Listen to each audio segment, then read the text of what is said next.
Ternyata bukan istri yang cantik yang bisa bikin suami tambah sayang, tapi istri yang seperti ini yang bisa bikin suaminya tambah sayang. Yang pertama, istri yang ngobrolnya itu enak. Dia sering mendengar suaminya, dia sering mengajak suaminya mengobrol, dan selalu menanyakan kabar suaminya. Karena ini bisa membuat suaminya merasa diperhatikan.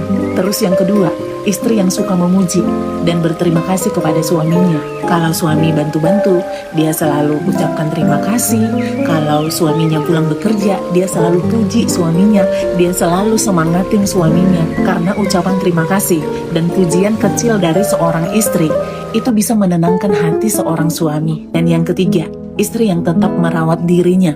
Dia tidak berpenampilan menor, dia tidak harus dandan berlebihan, tapi dia cukup rapi, wangi di depan suaminya. Karena dia tahu, suami suka melihat istrinya kalau penampilannya bersih dan segar. Dan yang keempat, istri yang selalu mendukung dan mensupport suaminya. Apapun rencana suaminya, dia selalu ada untuk menyemangati dan mendukung suaminya. Dan yang kelima, istri yang selalu memeluk, mencium suaminya. Dan yang keenam, istri yang tidak terlalu mengekang suaminya.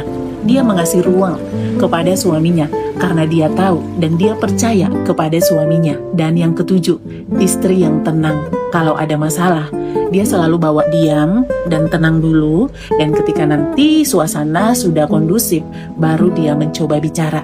Dia tidak pernah emosinya meledak-ledak.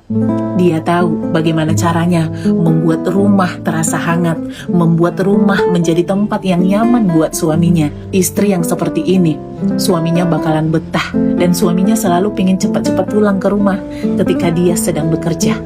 Kalau ada seorang laki-laki yang hampir tiap malam tidur larut sampai jam 1 atau 2 pagi masih melek, dan di waktu dia belum bisa tidur itu, dia bukan chatting sama siapa-siapa, bukan curhat ke orang lain. Dia cuma diam di rumah, tiduran sambil main HP, scroll video-video yang seolah-olah lagi menceritakan perasaan dan hidupnya sendiri.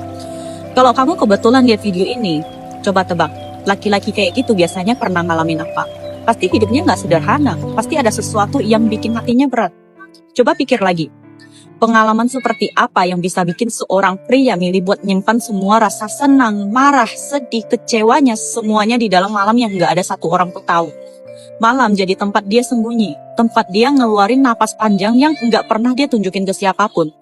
Kadang bukan karena dia kuat, tapi karena dia nggak punya tempat buat ngomong. Akhirnya, semua perasaan itu cuma dia titipkan ke sunyi. Begitulah laki-laki yang terbiasa bergadang dalam kesendirian.